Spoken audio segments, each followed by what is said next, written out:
Terus beliau dikomentari begini sama ini Fathul Bari, sarahnya Bukhari. Al-muradu anna mu'jizatil anbiya in qaradat binqiradi a'sarihim. Falam yusyahidha illa man hadaraha. Problem mukjizat nabi-nabi dulu itu kan fisik. Sehingga yang tahu kalau Nabi Soleh punya unta yang ajaib itu yang tahu ya hanya yang hadir saat itu.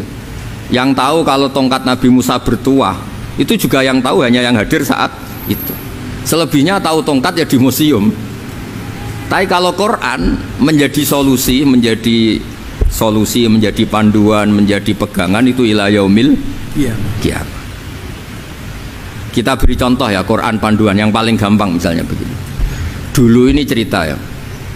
Dulu itu ada orang kafir cerdas namanya Jubair bin Mut'im.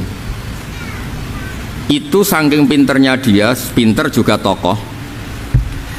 Itu sebagai delegasi pembebasan Asra Badrin. Jadi tawanan-tawanan perang Badar itu mulai dulu ya ada negosiasi mau dibebaskan. Terus orang-orang kafir ini menugaskan namanya Jubair bin siapa? Mut'im. Ini ada di Bukhari. Karena ini ngaji di Jakarta. Kalau orang nggak tahu hadis juga tanya ini sahih ndak itu. Wong nggak tahu kok tanya itu aneh-aneh. Padahal kalau dibodoni itu ya nggak tahu. Tapi ya tetap tanya, hadisnya ini sahih ndak? Ini kata kiai apa kata nabi ini ya Riben? Memangnya kata nabi kamu dengar kan ya lewat kiai. Emang. Setelah itu Jubair itu datang ke Medina. Dengerin ya, datang ke mana? Medina. Kemudian dengar Nabi baca Wattur pas sholat maghrib. Jubair karena Nabi dulu gak ada hotel, gak ada pondok ya. Pondoknya Nabi hanya sufah itu. Nabi baca maghrib, bukan diskusi, bukan debat, baca Wattur wa kitabi mastur fi raqim mansur wal baitil ma'mur was saqfil marfu wal bakhril masjur terus itu.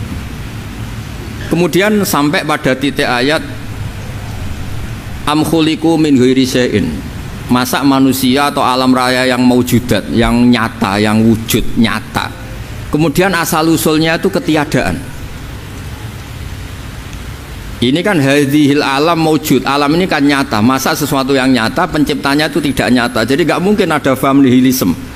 Kalau faham nihilisme berarti melahirkan teori begini. Al-adamu yakhluqu maujudan, sesuatu yang tidak ada menciptakan yang ada. Itu kan akal nggak bisa nerima. Kalau sesuatu ini ada, penciptanya pasti ada. Terus akhirnya Jubair bin Mut'im itu simpuh di depan Rasulullah terus bilang, ya Muhammad kada qalbi ayatir, hampir saja hati saya terbang. Kalau riwayatnya Imam Ahmad, faka'an nama sudi qalbi, hati saya ini hancur. Semua teori yang saya bawa untuk ngelawan kamu sekarang luluh semua, hancur semua. Yang benar adalah teori Anda bahwa Tuhan itu satu dan Tuhan itu ada sebelum semua makhluk.